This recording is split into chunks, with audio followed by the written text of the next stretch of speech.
Attention, look on the board. दोस्तों आज एक इम्पॉर्टेंट शॉर्ट क्वेश्चन है।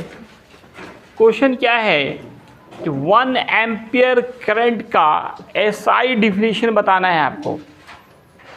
1 एम्पियर करंट का एसआई परिभाषा क्या होगा। तो दोस्तों एसआई परिभाषा जो है 1 एम्पियर करंट का, ये फोर्स के फॉर्मूले से निकाला जाता है। जो पिछले लास्ट लेक्चर में आपने पढ़ा था, force between two parallel current carrying wires. आप याद कीजिए, ये फॉर्मूला बताया गया था, mu naught by 4 pi 2I1 I2 by R. If two wires are parallel to each other, then the force between these two parallel wires is mu naught upon 4 pi twice I1 I2 by R. इसी फॉर्मूले से हम लोग 1 ampere current का SI definition निकालते हैं। कैसे निकालते हैं दोस्तों, पहले मान लेते हैं कि पहले देखो, अगर मैं मान लूँ कि दोनों से 1 एम्पियर का करंट फ्लो हो रहा है, इस दोनों वायर से जो करंट फ्लो हो रहा है वो 1 एम्पियर का है।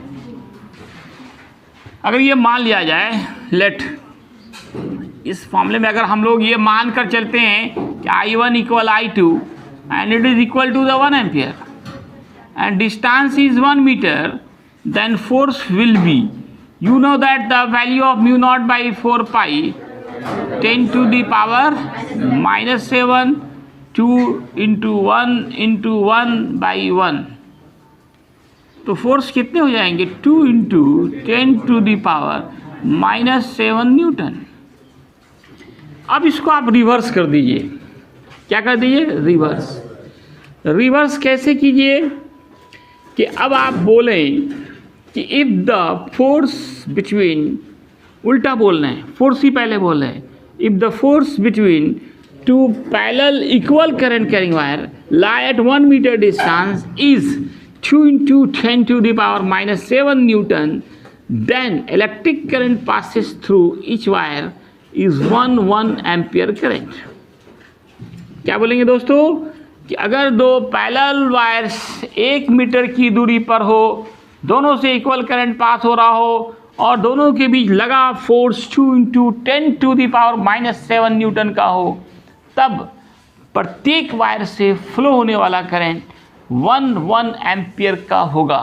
यही SI डिफिनीशन होता है, international standard definition of 1 ampere current. क्या है दोस्तों? If the force between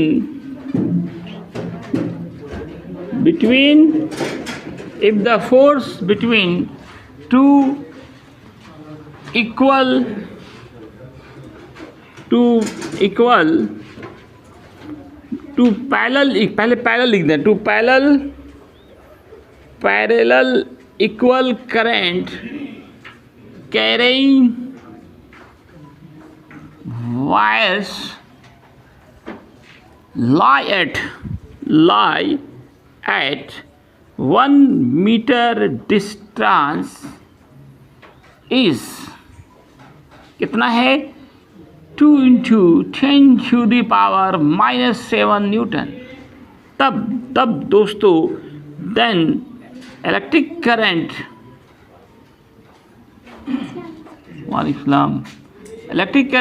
passes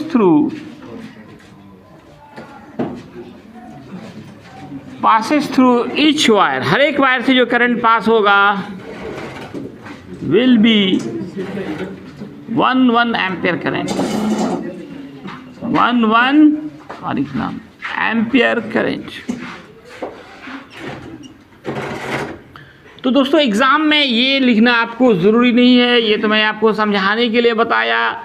SI definition पूछा जाए 1 एम्पियर करंट का, तो सिर्फ आप इतना लिख देंगे, if the force between two parallel equal current carrying wires lie at 1 meter distance is 2 into 10 to the power minus 7 Newton, then electric current passes through each wire will be 1 ampere current. Next topic जो है हमारा वो लैरेंज force है। क्या है दोस्तों? लैरेंज force, सुना है नाम? 10th में भी तो था ये लैरेंज फोर्स।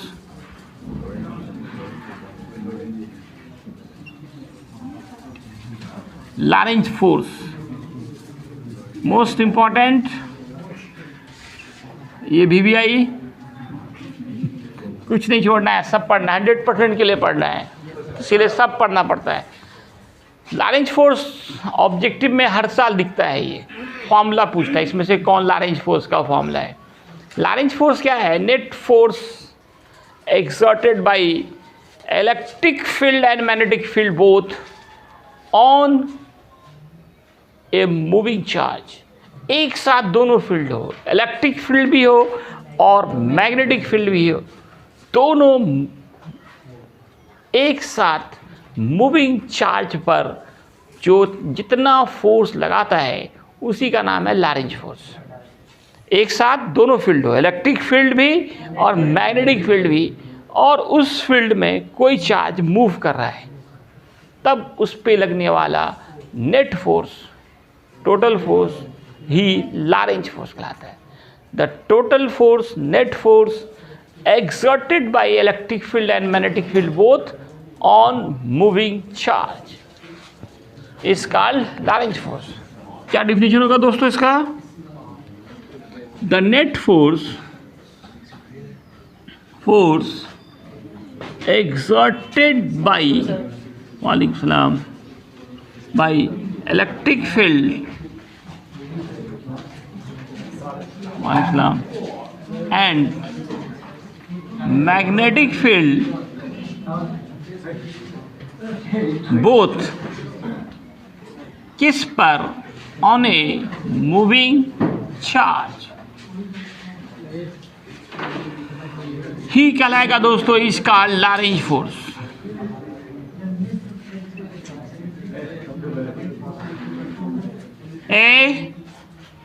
वीडियो बना क्या अलग करा तुम लोग?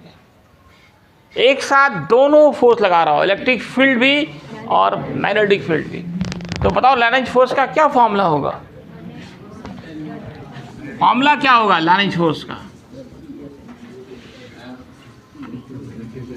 आपने याद कीजिए, इलेक्ट्रिक फील्ड जो फोर्स लगाता था वो कितना था और मैग्नेटिक फील्ड जो लगाता था वो कितना था? किसी मूविंग चार्ज पे इलेक्ट्रिक फील्ड जो फोर्स लगाता है, Fe मतलब force exerted by electric field, Fm मतलब force exerted by magnetic field. तो इलेक्ट्रिक फील्ड जो फोर्स लगाता था वो क्या था? QE। ये फॉर्मूला ही भूल गए? इलेक्ट्रिक फील्ड जो फोर्स लगाता था वो क्या फॉर्मूला था? QE। और मैग्नेटिक फील्ड जो लगा रहा था मूविंग चार्ज पर वो क्या था? QVV sine theta. इसी फोर्स का नाम है लैरेंज फोर्स। ये इलेक्ट्रिक फील्ड ने लगाया, ये मैग्नेटिक फील्ड ने, दोनों फील्ड एक साथ है, उस वक्त जो नेट फोर्स लगता है दैट इज कॉल्ड लैरेंज फोर्स। इसको वेक्टर फॉर्म में कैसे लिखेंगे? पहले यहाँ पे कॉमन ले लेते हैं Q, तो क्या बचेगा? E plus VV sine theta. इन वेक्टर फॉर्म ये कैसे लिखा जाएगा?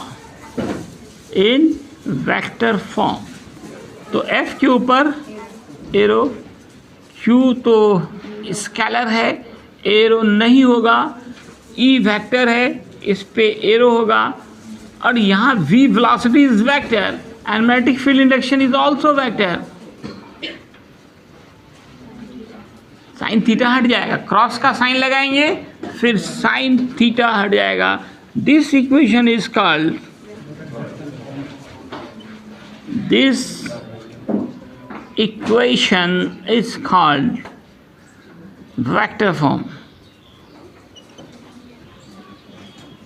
किसका? of Lagrange force।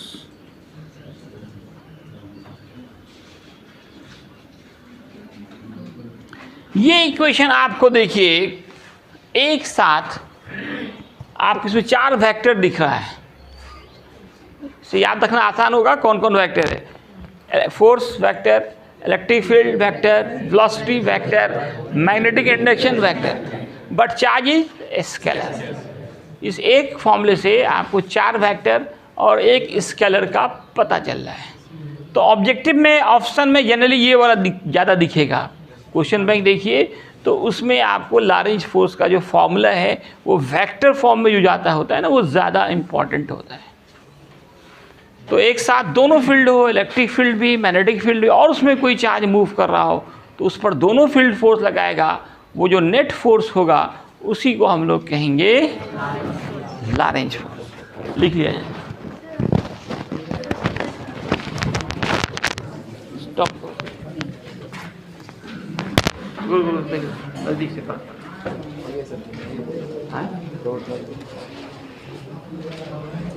ले लेता सर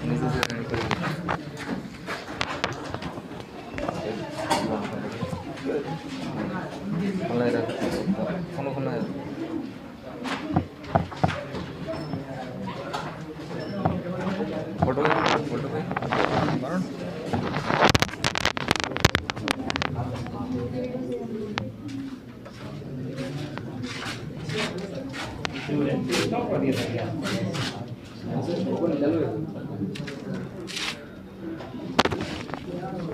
धन्यवाद।